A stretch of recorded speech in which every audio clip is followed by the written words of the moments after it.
ShartimusPrime. Reading comics, toys are hella sick, hella whacking it. Taking bad hits, taking bad shit.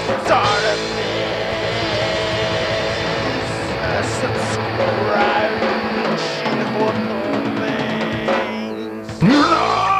Hey, what's up you guys? ShartimusPrime here doing another Marvel Legends figure review. I'm not a Marvel Legend, but the Star Wars 6-inch Black Series Episode 7, The Force Awakens Finn. Gotta give a big thanks to Rick for making this review possible. Just recently picked these up at the San Jose Toy Show, so big thanks, man. And this is a very cool looking figure and very good looking packaging over here. I like how we have the medallion styled image right over there. Not quite the medallion. It just says Star Wars The Black Series. It doesn't say Episode 7 or The Force Awakens anywhere on the packaging over here. It says Finn Jakku, so he's from the world of Jakku, and you can see Finn written along the side. Then on the back, you see the same image as we saw on the front. There's a bio. If you want to read it, go ahead and pause it now. And he is number 1 of this set. And then right here, you get this glossy red, and then it says 01 right there, Finn Jakku. All right, let's get to it and crack this thing open. So here's Finn out of the packaging, and already a very good figure. I like it a lot. I think it really does a good job of bearing the resemblance to John Boyega over there with the head sculpt. We get a nice gun right there. I think the clothes look very good. A lot of nice wrinkles throughout. We get a lot of nice paint apps on this figure too, so it's making it look very realistic.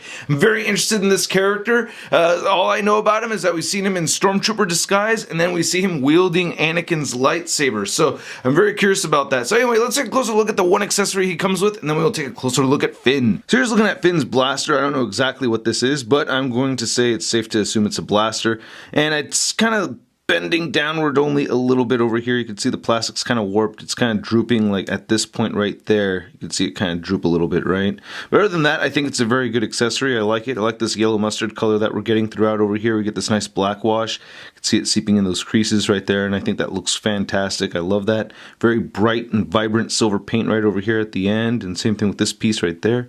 It looks to be a scope, you know. Like I said, I haven't seen the movie yet. Don't know. It's not out for a while. Very excited for it though. And he holds this perfectly fine, fits into his hand very nicely. Get that trigger finger right through there. Unfortunately, there's no weapon storage for this guy though. I wish there was a holster or something for this, but So I really like the head sculpt for this figure. As I mentioned earlier, I really think it does look like John Boyega. I think it looks really good. I'm also kind of seeing a resemblance to Tracy Morgan here with this figure. No? Am I the only one that kind of sees that, right? Kind of looks like Tracy Morgan a little bit. I think the paint out came out pretty good. You can see it kind of just missed the hair a tiny bit right over there at the side, but other than that, it's pretty good.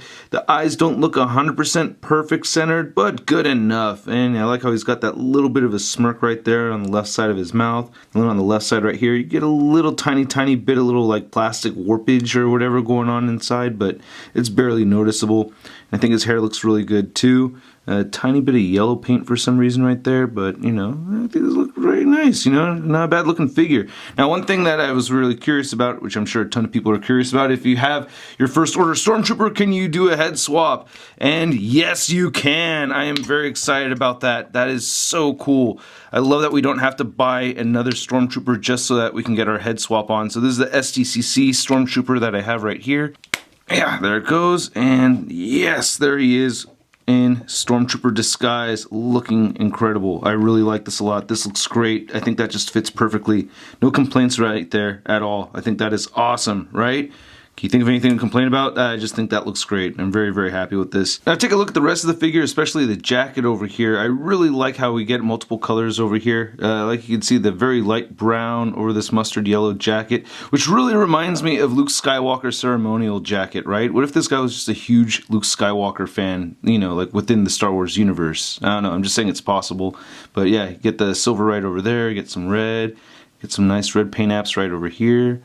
And then I really like how you could see some of this color variation right there on the side. And you get some of it on the back too, so they didn't skimp out the paint on the back of the figure. Nice wrinkles and sculpt. It's got a pliable texture to it, so you can bend it around and stuff. Doesn't really prohibit any articulation or anything like that, so I like that. The hands look really good. You get the trigger finger right over here. This left side is a lightsaber holding hand. Ooh. And then right over here on the shirt, you can see it has some really nice texture.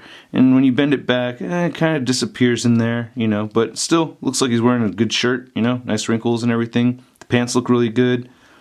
I like this. Nice wrinkles throughout. His hips do seem a little on the wide side, I will say that.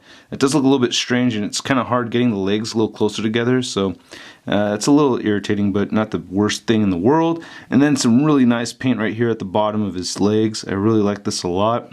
looks like sand and everything.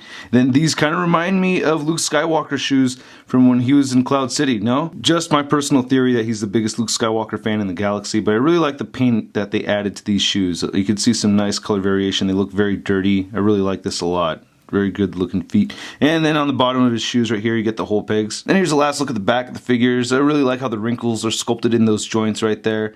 And the same thing happens right here above the top with the elbows. So you can see the elbows right inside there have those sculpted wrinkles right there in the elbow joint. And speaking of joints, I like the articulation on this guy.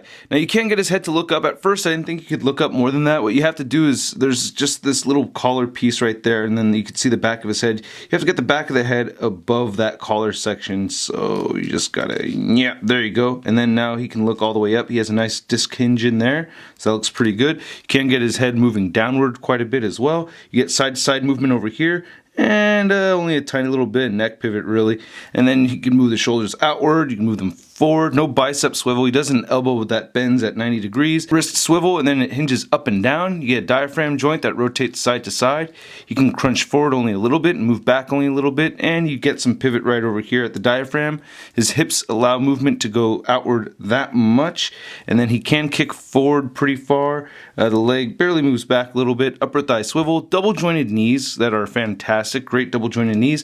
The ankles move down, they move up, and he does have ankle pivot. So Finn is just shy of 6 inches tall, pretty short figure. And then here's Finn next to an STCC exclusive Stormtrooper, and you can see he's just a little bit shorter. So yeah, a very short character. And I have another one of these for sale. So if you're interested in getting an STCC exclusive, I'll take the best offer. Please private message me. And then here's Finn next to the 6-inch Black Series Bespin Luke Skywalker. And yeah, you can see Finn is actually even taller than Luke Skywalker over here. Then you can see Finn is definitely shorter than most Marvel Legends, as he's shorter than this Marvel Legends Big Time Letdown Spider-Man. No way, Tracy Morgan! Oh man, I'm so glad to see you're feeling better and everything. Oh shoot, I wish I had something for you to sign. Sign my face. Yeah, sign my face right here. Yes. And you know I could not resist showing Finn posed here with Anakin's lightsaber. I think that looks really cool. Tricky to get him in the pose just because he does not have the double jointed elbows, which I think he sorely needs. But other than that, a very good figure, and I'm very happy to get an early copy of this figure. So I say pick it up on Force Friday. If you want to see an early review of the Force Awakens Legos, check the link below for JC's review. And I hope you guys liked my review. If you did, please hit the like button. Click any of these boxes over here for more Shart in your face. Check out my Patreon account. Your help is very much appreciated. Follow me on Facebook, Twitter, and Instagram, and go to JediInsider.com for the latest in Star Wars news. I'll catch you guys later. Peace.